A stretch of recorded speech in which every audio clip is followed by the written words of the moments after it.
A lot of discussion of evolution centers on fitness. And here again, fitness means something probably a little bit different from what you may think of as fitness. It's not like physical fitness, like how much can you bench, how fast can you run a mile, excuse me, things like that. Uh, you'll notice in the previous couple of slides I said survive and reproduce many times. Fitness, in essence, in a biological sense, is the ability to survive and reproduce. So I suppose physical fitness does have an element of that, but it's not the same thing as what a biologist means when he or she talks about fitness. So one thing that's kind of a pet peeve of mine is when people attribute survival of the fittest to Darwin. He is not the originator of that particular sentiment. He did sort of say, yeah, that kind of sums it up. But a lot of people use this to nefarious ends. Usually when someone says survival of the fittest, they're kind of saying, well, I'm fit and you're not, so good for me and bad for you. But fitness is the ability to survive and reproduce. Then saying survival of the fittest is somewhat circular, because survival of the fittest means survival of the survivors and reproducers. So also saying survival of the fittest, in my mind, is inappropriate because it implies an inherently high bar for fitness, where you could just as easily say that natural selection is about survival of the fit enough. Or if you're a person who's kind of bent on grammar, you should say survival of the most fit. But what do I mean by fit enough versus the fittest? And having a high bar, for example, with your grades.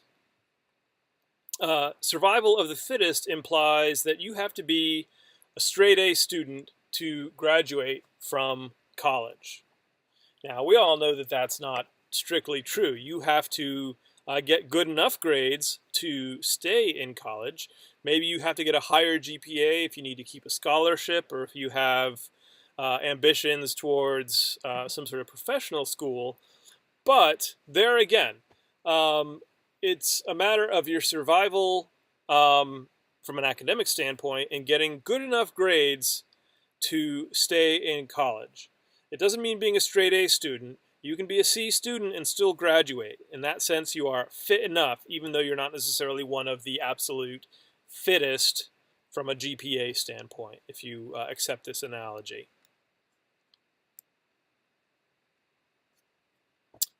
Learning objective 3. Why is it important that biologists talk about evolution? Why can't we just sort of close our eyes and pretend it's not there and make it go away? Well, I personally don't want that to happen. I think that evolution has a lot of explanatory power.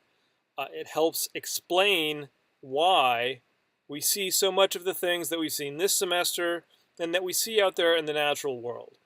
And there is a great abundance of evidence for it.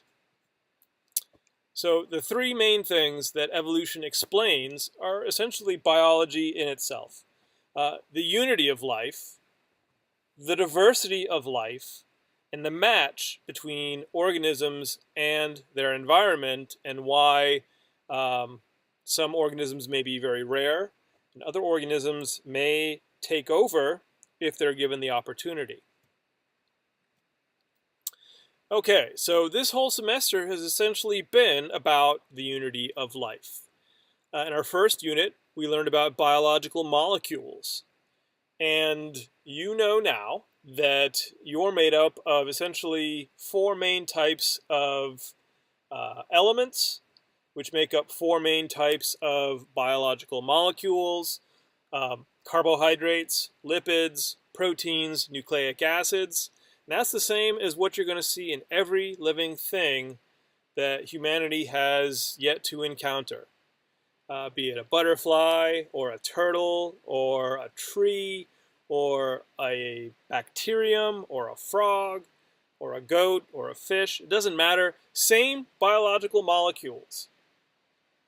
There is unity there. We all have the same thing. Cells and cell processes, same thing. We see cell division being the way that new cells are formed. We know that all living creatures that we have seen are made up of cells, be they single-celled or colonial, or very complex multicellular organisms like you and I.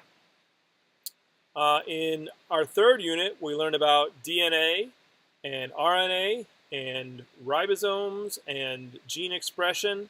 And there again, that's something that is universal to all living things. It doesn't matter if it's a pig or a sheep or a tiny little dog or a great big cow or whatever it is. The DNA is essentially the same. The language of DNA is the same. So many ways in which all life shares common traits. That said, life is also diverse. Bacteria, archaea, eukarya are three domains. And within the eukarya, protists, animals, plants, fungi. Let's watch this fungus. Poof. There are an estimated 30 million species of living organisms on Earth. Ones that we know, one that we have yet to describe as scientists. But that's a lot of different ways to be alive. And how are these things all so different? And yet we know that there's the same basic pattern occurring in all of them. All of those things that are described to you as unifying characteristics are present in all of these amazingly diverse forms of life. The match between organisms and their environment also explained by natural selection. So why is it that walruses, whales, and polar bears are fat? They have a lot of fatty tissue. Why is it that monkeys that live up in the trees are thin and willowy and don't have a lot of fat and don't live at the poles? And why is it difficult to see the lichen caterpillar in the picture? You see the caterpillar? Blends in pretty well. We were all very proud of ourselves when we actually saw this caterpillar in the picture. Hopefully you've seen it by now. Here it is, right there. There's its head, there is its tail, and it blends in almost perfectly with the lichens that are growing on this tree.